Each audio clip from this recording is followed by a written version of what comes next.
everybody. Welcome back to A Cut Above, brought to you by the Southern Forest Products Association. As always, we have another great guest, and this one is going to have some really amazing insights to share, not just professionally, but personally. We're happy to have Will Lampe, President and CEO of Lampe and Malphrus Lumber Company. Will, so great to be here.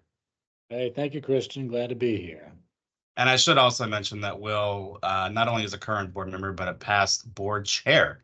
So one of the many things that makes today's conversation really exciting. So, Will, we were talking a little bit before we jumped on this call, and one of the things that really kind of is interesting about you is you really grew up in this, right? This is literally in your blood. Tell me a little bit about the history of Lampe. Yeah, so we're actually celebrating our 100-year anniversary this year. Super excited, doing some big things to celebrate. Company has been around and has evolved. It's amazing to see the old photographs and just indicative of how the lumber industry has changed. We're originally actually a door and window company. And then over the years, tried different things and sawmilling stuck. So here we are. Yeah, and this goes back to how many generations now? You say in 100 years, but who in your family has been part of this operation? So I'm the fourth generation, and started with my great-grandfather, who here in 1924 started the company. My grandfather was actually married into the business and took over in like his mid to early 20s. And my great-grandfather had really bad arthritis, was not able to work past his 50s. And there he is, my grandfather having to take over, and did a lot of different things. A lot of things didn't work, but you learn. And eventually he brought in James Malphrus, the Malphrus side of Lampe and Malphrus. And he's been here for 50 years as of this year. So he's been instrumental to the company. I bought him out in 21 and hope to carry the company forward another 50, 100 years. Lord So willing. it sounds like young leadership has been good to Lampe and Malphrus over the years, clearly, between your grandfather and now you. So congratulations on that huge milestone. 100 years is always something to celebrate. One of the things, obviously, with SFPA, we're big on Southern Yellow Pine, right? What is it about Southern Pine that you like? What do you want people to know about Southern Pine? Why do you like working with this species? Several reasons. For us specifically, we're a grade mill, so we buy nice grade logs, make mostly decking, try to make a really good product. Southern Pine is naturally, as it grows, the knots, right, the limbs will fall off naturally. So it naturally delimbs itself. So you get beautiful, clear fiber, and it's a very affordable, right? It's doing it on its own. It grows quickly. There's a lot of it. So for the quality that you're getting at the price you're getting is just hard to beat. Also, the environmental aspect of it, which is just so important right now in lumber in general, but with Southern Pine, it grows quickly. It's a natural product of the U.S. South, so it's been here forever. I was going to ask, you just mentioned sustainability, which, we love to talk about here at SFPA. Talk to me a little bit about that sustainability aspect. We know that, so many more trees are planted than are actually harvested. We know we have a huge backlog of timber that we do preserve, and we continue to add to that. So tell me a little bit more about what you're seeing and what you're hearing when it comes to sustainability in Southern Pine. Well, you look here, we've been doing this a long time, and people plant back trees. Majority of the cases, it's an economic decision. But especially where we are in the tracts of timber we're buying, it's a lot of smaller tracts that are in families, and it's maybe part of a farmland. And that is part of the family, and that they want to plant it back because they want to care for the land. They enjoy it. It's something they can show their kids. They talk about going through the woods when they were young. So it's sustainable because people are taking care of their land and want to conserve it and carry it on to the next generation. Yeah, I love that you bring that up because we always frame about sustainability being, so focused on the environment and the carbon storage and the climate change concerns, and that is a huge part of that, right? But the other part is, and we don't talk about it as much, as how important the lumber and the forest products industry is to these communities, right? I mean, you're up in North Carolina, you see this firsthand. The work you're doing impacts how many people? I mean, think about it, right? We had 93 people directly, but then there's just so many facets. There's the loggers, there's the landowners, there's the vendors, and then it just goes on and on. Yeah. Well, again, you've been working in this industry for a while, fourth generation, so it's literally in your blood. What is it about not just the Southern pine lumber industry, but the forest products industry as a whole? Why do you enjoy working in this space?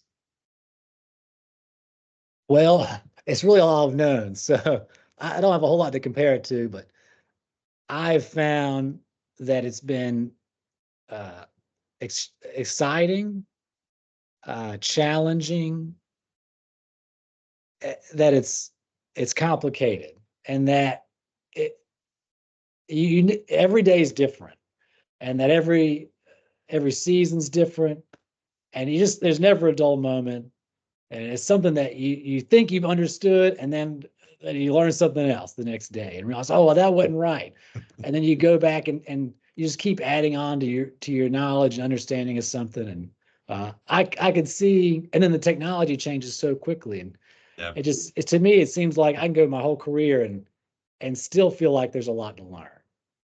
I Not know it's even amazing.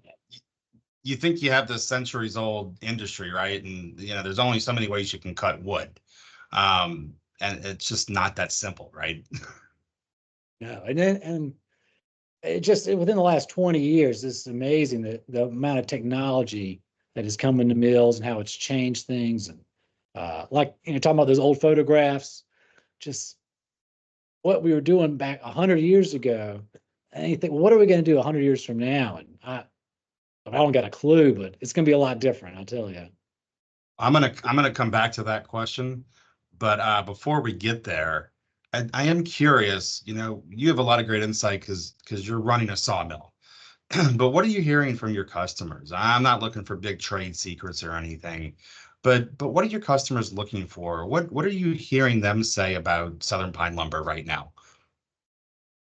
So we are producing mostly decking. So that's going to treaters.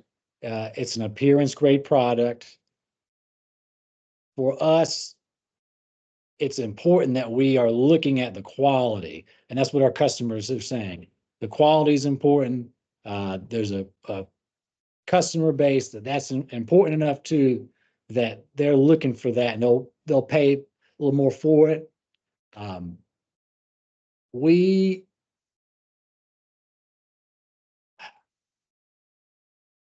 and then so what was your question again? No, just what are you hearing out there? What are you hearing from your customers and your buyers about Southern pine? And you were kind of mentioning that they're willing to pay for this, but what are they looking for? What are they, you always get feedback, right? You're always getting, oh, I wish we had this, or I'm concerned about that. What are you hearing out there on the street?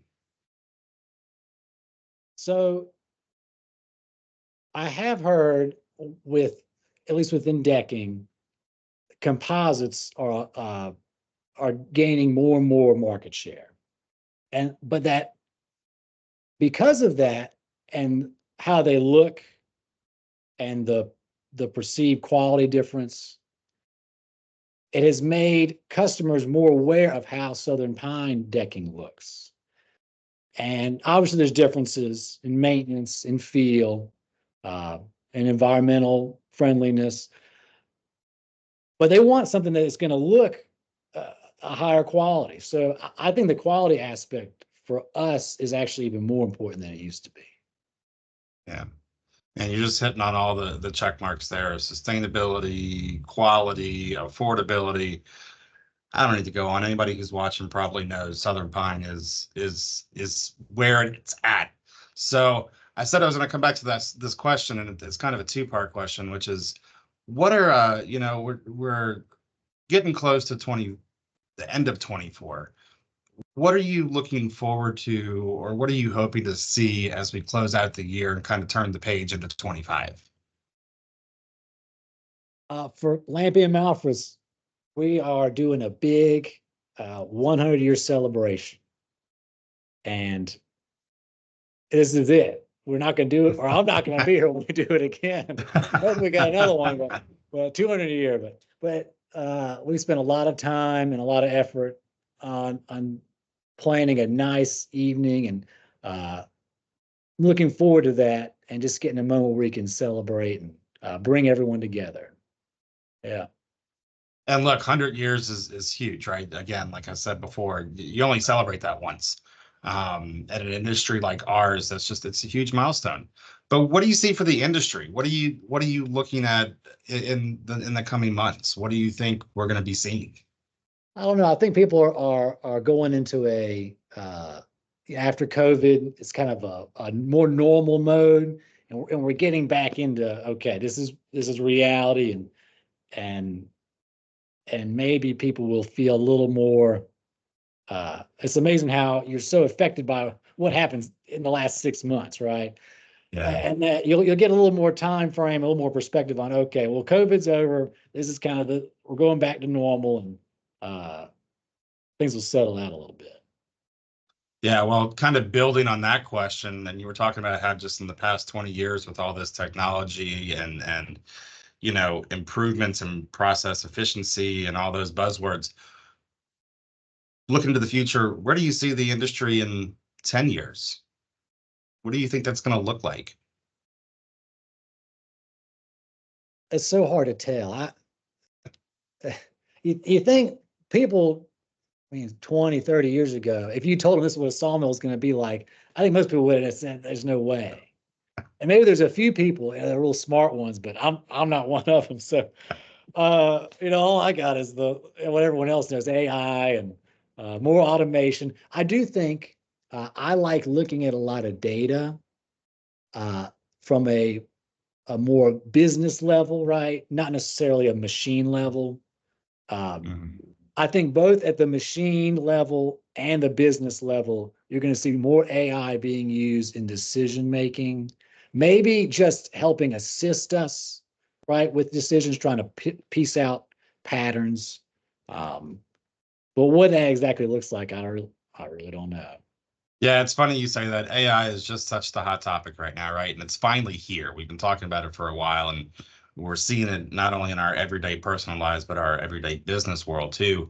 And I love what you just said about, it's going to complement what we're doing. It's going to help us make decisions. And I think we're seeing that right now, especially with a lot of the SFPA associate members.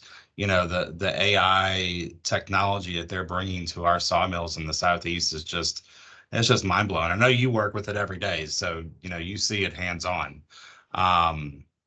But Will, again, appreciate this. Really great to talk with you. Really appreciate the insights. And again, congratulations on that 100th anniversary. Thank you, Christian. Appreciate it. No problem. Well, thanks for everything you do.